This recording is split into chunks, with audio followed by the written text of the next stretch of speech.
अभी तो क्या बच्चों को बिल्कुल नहीं मारते, देखा अपने स्कूल में बिल्कुल नहीं मारते। अभी बच्चों को बिल्कुल क्या होता है ना कि अगर टीचर बच्चे को मार दे तो बच्चे के पेरेंट्स पुलिस बुला लेते हैं। और हम लोग के टाइम क्या होता था कि अगर एक टीचर मार के भेजेगी तो एक मम्मी जरूर मारेगी, तूने ही कुछ करा होगा हरामखोर। हमारे स्कूल में तो बहुत पीटते थे, बट मैं थोड़ा सा स्मार्ट था, पता है, ऐसे पिटने से बचने का रास्ता निकाल लेता था। और हम लोग को ना हर वीक एसेज लिखने को मिलते थे, जिनको हिंदी में बोलते हैं हम निबंध, है ना। तो पहले दिन हम लोग को टॉपिक मिला निबंध लिखने का दीपावली पे। तो मैं लिखना शुरू कर दिया कि दीपावली हमारे देश का महत्वपूर्ण त्योहार है। इस दिन भगवान राम रावण पे विजय प्राप्त करके अयोध्या वापस लौटे थे। इस दिन हम लोग नए कपड़े पहनते हैं, अच्छा खाना खाते हैं, पटाखे जलाते हैं और खुशियों से ये त्योहार मनाते हैं। पर कुछ लोग इस दिन जुआ खेलते हैं। जुआ खेलना बहुत गलत है, जुआ नहीं खेलना चाहिए। अब टीचर साहब आप बताओ कितना बढ़िया फ्लो बन गया इसका, है ना, कि फेस्टिवल कैसे मनाते हैं, क्या करना चाहिए और क्या नहीं करना चाहिए। एक मैसेज भी है। मुझे पूरे 10 नंबर मिल गए, मैं समझ गया। अब नेक्स्ट वीक टॉपिक आया होली का। मैं लिखना शुरू कर दिया कि होली हमारे देश का महत्वपूर्ण त्योहार है। इस दिन धर्म ने अधर्म पे विजय प्राप्त की थी। इस दिन हम लोग पुराने कपड़े पहनते हैं, क्योंकि हमारी मम्मी एक हफ्ता पहले निकाल के बैठी होती है। खाना हम लोग अच्छा ही खाते हैं, एक दूसरे पे रंग डालते हैं और खुशियों से ये त्योहार मनाते हैं। पर कुछ लोग इस दिन, तुम भांग के लिए हमेशा तैयार रहते हो यार, ये ऐसे मूड में कभी भांग की गोली चबा जाएंगे एकदम। कुछ लोग इस दिन जुआ खेलते हैं। जुआ खेलना बहुत गलत है, जुआ नहीं खेलना चाहिए। इसका फिर फ्लो बन गया, फिर मुझे 10 नंबर मिल गए।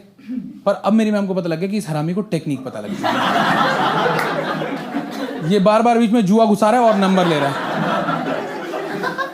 अब वो अपनी ईगो पे ले गई यार एकदम से। और नेक्स्ट वीक उसने टेस्ट ही नहीं लिया, पता है। फिर उससे अगले वीक आई बहुत सोच के, और उसने टॉपिक दिया पेड़। तो बोला अब लिखो।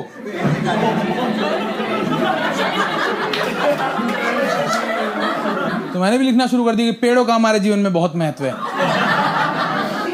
पेड़ हमें छाया देते हैं, पेड़ों से हमें फल मिलते हैं, पेड़ों से हमें ऑक्सीजन मिलती है। पर कुछ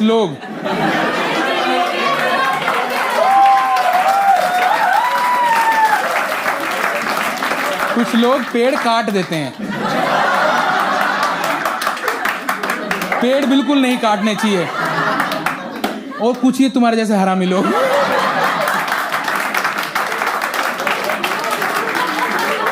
वो कटे हुए पेड़ की लकड़ी की टेबल बना के फिर उसके ऊपर जुआ खेलते हैं।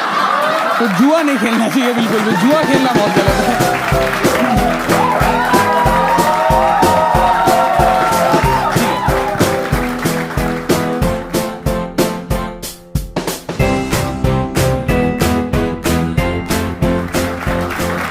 यार मेरे साथ शक्ल में एक दिक्कत ये है मेरी कि मैं बहुत अप्रोचेबल सा लगता हूँ। नहीं, मुझे देखते ऐसा लगता है कुछ तो पूछ लेते हैं इससे।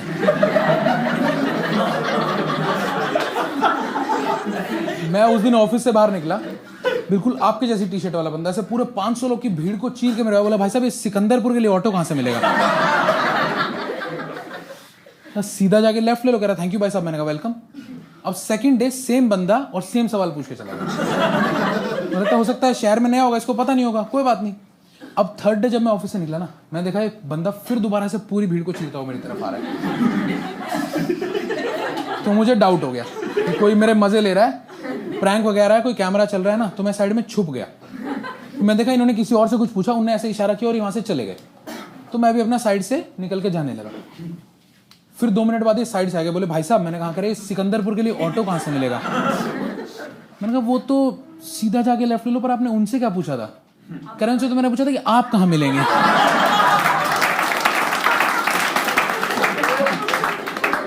मैं जब कॉमेडी नहीं शुरू किया था ना, मुझे स्टेज से बहुत डर लगता था। स्टेज फियर बहुत था मेरे अंदर। कॉमेडी से ही मैंने ऐसे ओवरकम किया। बट मेरी गलती नहीं है, पता है, मेरी स्कूलिंग बहुत बेसिक स्कूल से हुई है। मतलब आजकल तो बच्चों को बहुत स्टेज टाइम मिल जाता है ना, मेरे को स्कूल टाइम में बिल्कुल स्टेज टाइम नहीं मिला। अभी लगा लो मेरे स्कूल का नाम था गुड लक पब्लिक स्कूल। ये इकलौता ऐसा स्कूल था जिसको कर्म पे भरोसा ही नहीं था।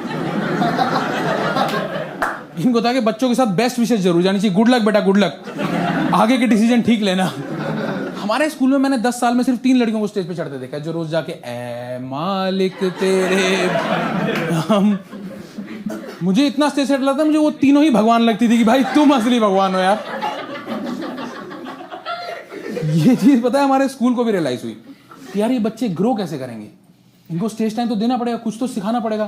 तो हमारे स्कूल ने ऐसे बहुत सोच के 15 अगस्त से पहले एक बार एक प्ले ऑर्गेनाइज किया जिसमें हर बच्चे को ना पकड़ पकड़ के रोल दिया गया था, और मुझे रोल मिला था मरते हुए लाला लाजपत राय का, जिसमें मुझे 3 टास्क दिए गए थे। स्टेज पे जाना है, साइमन गो बैक बोलना है, एक लाठी खानी है और मर जाना है। मैं इतना एक्साइटेड था कि भाई क्या बढ़िया रोल है। मैं रिहर्सल के टाइम 2-3 लात तो साइमन के रखता था, साले निकल मेरे देश से। 1-2 बार लात तेज लग गई, साइमन बदलना पड़ गया था। पर रिहर्सल में क्या होता है ना कि 4-5 दोस्त लोग हैं, क्या है रिहर्सल में कुछ स्टेज थोड़ी है, एकदम सब आपस में रिहर्सल कर रहे हैं, सब एंजॉय कर रहे हैं। मैं रिहर्सल में बहुत रोल में रहता था, पता है, बहुत एक्साइटेड रहता था।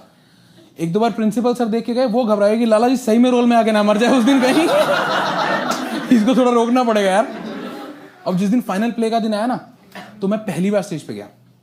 इतनी सारी ऑडियंस मैंने पहली बार अपने सामने देखी, और वो भी पता है बच्चे।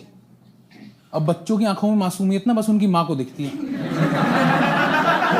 बाकी बच्चे सबसे आरामी होते हैं भाई। मैं इतना घबरा गया स्टेज पे जाके कि ना तो मैंने लाठी खाई और ना मैंने साइमन गो बैक बोला। मैं डायरेक्ट बस लेट के तड़पने लग गया और 5 मिनट तक तड़पता ही रहा। और पता मेरा रोल तो फिर भी आसान था कि चलो तड़पता रहेगा। सब लोग ये भूल गए कि साइमन भी तो आज पहली बार स्टेज पे चढ़ा है। उसके पास पता पूरी स्क्रिप्ट थी। वो इतना घबरा गया, स्क्रिप्ट फेंक के मेरे पास है कि लाला जी एक बार साइमन गो बैक बोल दो प्लीज, एक बार बोल दो, मैं कल से स्कूल ही नहीं आ रहा हूं प्लीज। बाकी स्कूल में बोलते थे कि इंग्लिश में बात करो, इंग्लिश में बात करो। हमारे स्कूल में बोलते थे कि हिंदी में बात करो। नॉट बिकॉज ये हमारी मदर टंग है, इनको ये घबराहट थी अगर ये इंग्लिश में बात करने लग गए तो इनको करेक्ट कौन करेगा। अब उसके लिए अलग से टीचर रखना पड़ेगा। हिंदी का बहुत ज्यादा क्रेज था हमारे स्कूल में, बहुत डरा के रखते थे। एप्लीकेशन याद है आप लोग को, हिंदी में प्रार्थना पत्र हुआ करते थे ना, है ना। बाकी स्कूल्स में सिर्फ टेस्ट में लिखने पड़ते थे वो। हमारे स्कूल में आपको वो प्रार्थना पत्र लिख के देना पड़ता है अगर आपको छुट्टी चाहिए तो, और उसमें भी अगर 3 मात्रा से ज्यादा गलती हो गई तो फिर नहीं मिलनी छुट्टी। और वो कितने टफ होते थे यार। याद है आप लोग को, सेवा में प्रधानाचार्य महोदय सविनय निवेदन यह है कि, एक तो सविनय निवेदन इतना भारी शब्द है, ये लिखते ही मुझे लगता है 1 महीने की छुट्टी घोषित कर देनी चाहिए कि निकलो। और हम लोग को लिख के देना पड़ा। मैं 7th क्लास में था, पता है मेरे मामा जी एक्सपायर हो गए थे।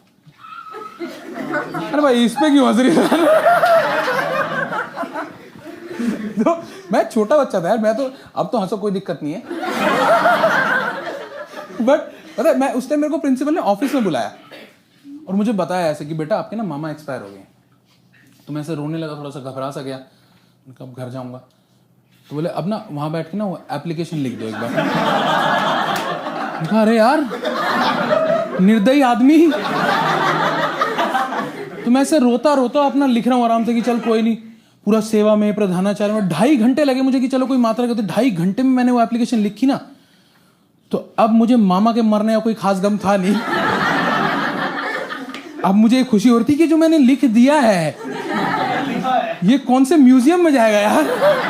मैं इतना बच्चा था यार, मेरे को क्या था। तो मैं ऐसे खुश हो गए कि पहली बार कोई चीज होगी जिसमें टीचर खुशी से नंबर देगा मुझे। मैं उसको लेके गया प्रिंसिपल को, मैंने कहा सर ये देखिए। उसने क्या करा ना, सिर्फ हेडिंग पढ़ी कि छुट्टी के लिए प्रार्थना पत्र। बोला ठीक है। मैंने कहा ठीक है। आपको पता है इसको लिखने में 2.5 घंटा लगा है मुझे। 2 बार मात्रा ही गलती हुई थी, मामा की आत्मा खुद आके ठीक करके गई है इसमें।